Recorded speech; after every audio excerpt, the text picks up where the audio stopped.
Grabe yung repolyo, 130 yung isang ganun. Huwag na mag-repolyo. So ayan mga pisngay, bali ready na yung ating mga ingredients. Ito, crispy fry to kasi gusto ko yung leeg may crispy fry. Tapos ito yung itlog natin, bawang, sibuyas, kamatis, bell pepper, tapos ang ating repolyo. Titikman na natin. Papakapawis naman ng taong to. Titikman natin.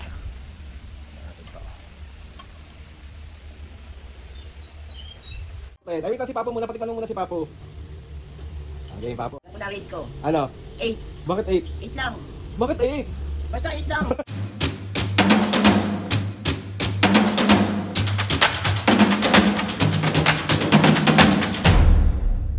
What's up mga kapisngay, for today's video, another vlog na naman gagawin. So itong vlog na to mga kapisngay, bali kasi ngayong hapon is kakagising ko lang. Kasi tignan nyo pa naman yung itsura ko, mukha pa ako sabog.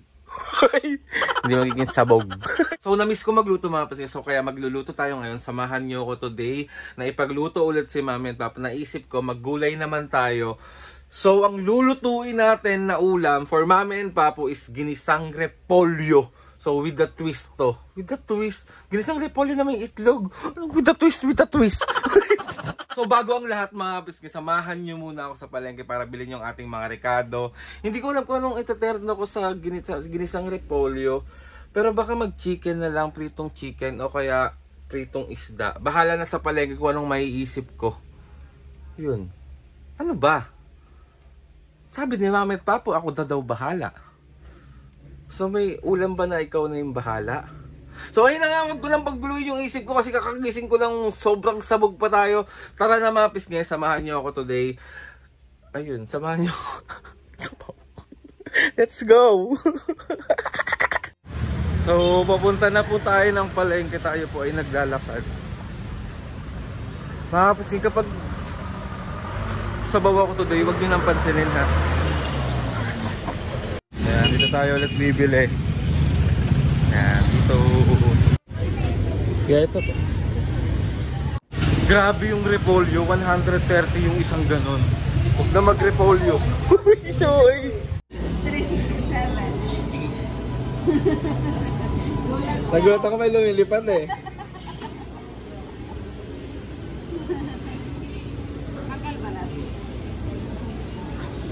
So, nabili ko na lahat. So, bibili lang tayo ngayon ng saging. Ayan yung saging. So, mapis nga, bali pa uwi na ako. Ayan. Pino yun na pamili kang onte. Ayan lang yun na pamili ko. Diba? Onte lang. So, yun mapis nga, bali nakauwi na tayo. Tapos ito yung aking mga pinamili. So, meron tayo ditong repolyo na napakamahal. Diyos mio. Tapos yung ating pangtimpla, tapos kamatis, sibuyas, tapos bell pepper, tapos itong bawang natin. Tapos magpiprito lang ako ng ating, wala ako ibang naisip kasi puro kami isda, so magleleeg naman kami ngayon. Ayan, leleeg lang tayo. So ayun mga pisngay, hihiwain ko lang ito lahat, tapos update ko na lang kayo ulit mamaya. Let's go! So ayan mga pisngay, bali ready na yung ating mga ingredients. Ito, crispy fry to kasi gusto ko yung leeg may crispy fry. Tapos ito yung itlog natin, bawang, sibuyas, kamatis, bell pepper, tapos ang ating repolyo. Tapos ang lulutuin natin is ginisang repolyo, malamang. So let's go, start na tayo. Mga pisngay, ang una nating tawag una natin lulutuin is yung ating itlog. So ito na ang ating kawali. So start na tayo.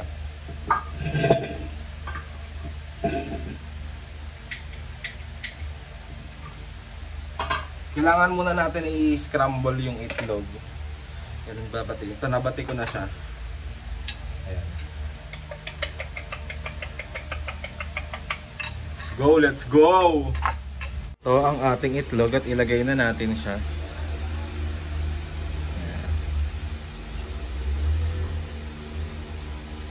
Go. So ayan na po ang ating itlog.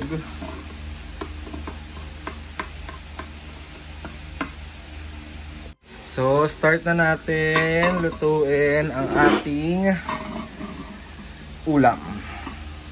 So ayan mga pisngay, bali mainit na ang ating mantika. So start na tayo mag-isa. Unahin natin ang wangba.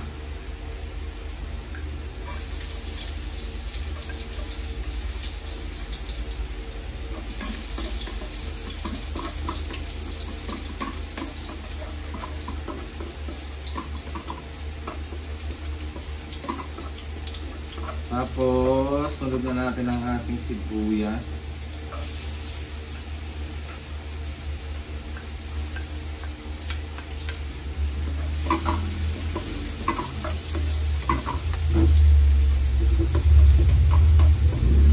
Lutuin lang natin maigi mga kapisngi bago natin ilagay yung kamatis.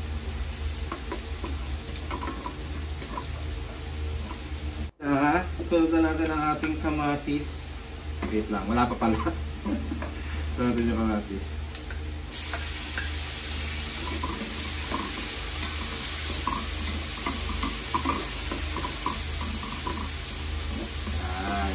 Lutuin lang natin siya maigi.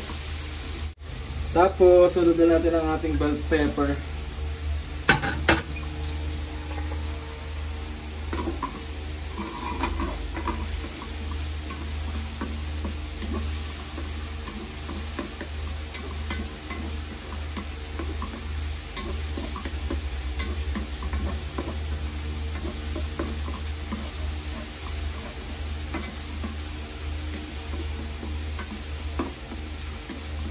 Ayan mga pisngay, kapag gisang-gisa na natin to, pwede na natin ilagay yung ating repolyo.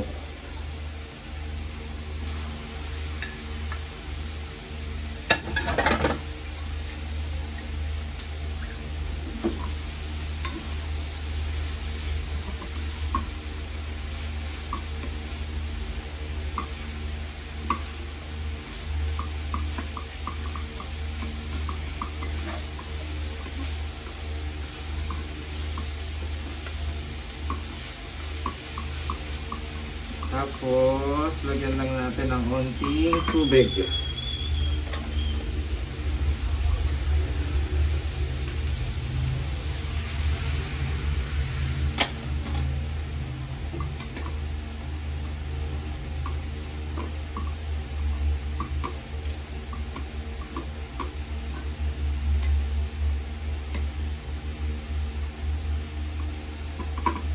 Ang ating mga pampalasa.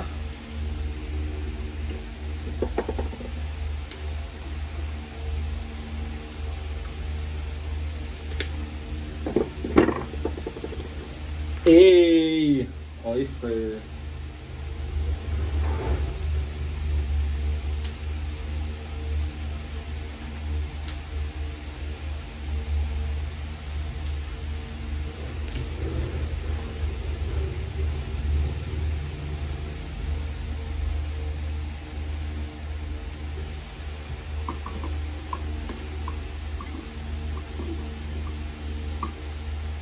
Haluin lang.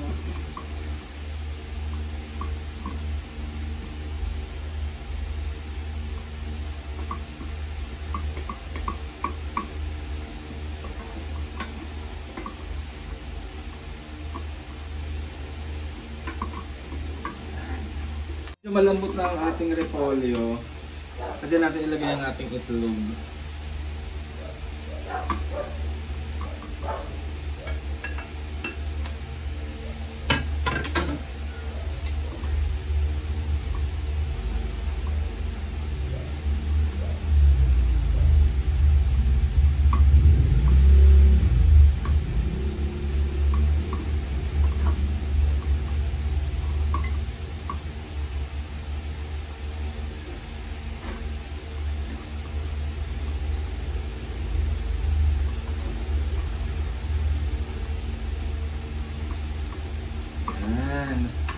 Tikman natin. Titikman na natin. Napakapawis naman ng taong to. So, tikman natin siya. Tikman natin to.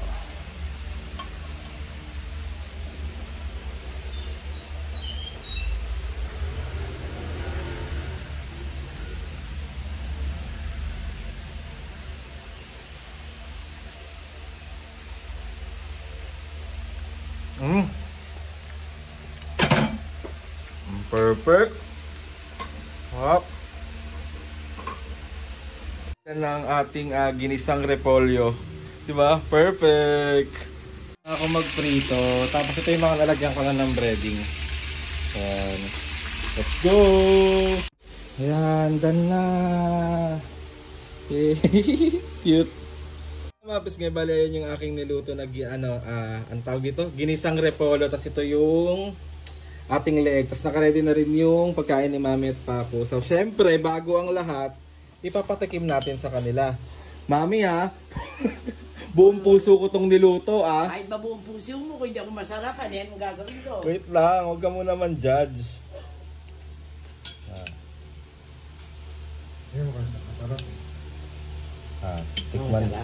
Tikman muna ha. Wait lang. I-rate nyo yan 1 to 10 ha. Kaya yung sa may gulay na ano. Hindi, yung bawang ba?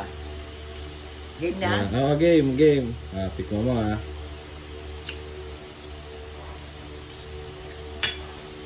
Masarap to, may oyster sauce. Mayroon ng oyster sauce yan. Oo nga, kaya nga natikman ko may oyster sauce. Ano? Oyster sauce. I-rate mo 1 to 10. Ay, wait lang si Papo muna. Patikman mo muna si Papo. Game, Papo ha. Ako alam ko na. Wait lang. Alam ko na rate ko. Ano? 8. Bakit 8? 8 lang. Bakit 8? Basta 8 lang. Wala ka dyan. Akin ano, 10. 10, sarap Papo. Yes. Anong lasa? Parang natabunan yung luto ko ah. 8 lang, Papo. Sarap po. Siyempre, sino ba nagluto? Oh, sino nagluto? Ikaw. Oh, di masarap yan. Ako nagluto eh. Ito ba? Kaya na Pero sa totoo lang, ang dami ng kanin ko, anak. Bakit? Si Papo naglagay niyan eh. Bawasan mo na lang. Hindi ko bawasan. So ayun na nga mga papiske, kain na tayo. Kain tayong lahat. Kain na mami. Yan.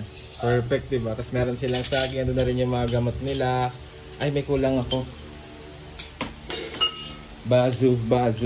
Papa, ang dami ng kanin ko naman. Taray, dami daw ng kanin niya.